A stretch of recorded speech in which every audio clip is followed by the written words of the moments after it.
Vítam vás na mojom kanáli Jednoducho bez lepku.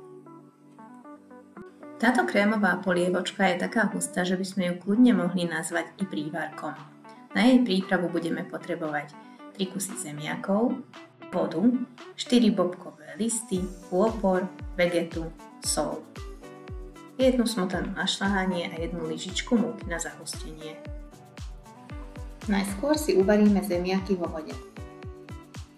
Pridáme si vegetu, soľ, bobkové listy a pôpor.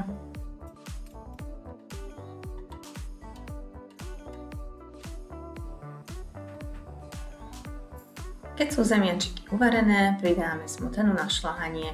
V malej miske si rozmiešame múku so studenou vodou, tak aby nám nezostali žiadne hrudky. Keď je zmes úplne hladká, tak ju pridáme k polievke. Celú polievočku necháme ešte raz zovrieť a je hotová. Ocot pridávame podľa chuti. Môžeme si k nej urobiť pečenú klobásku, fašírky či pagáčiky. Ak sa vám video páčilo, zvážte odber, dajte like.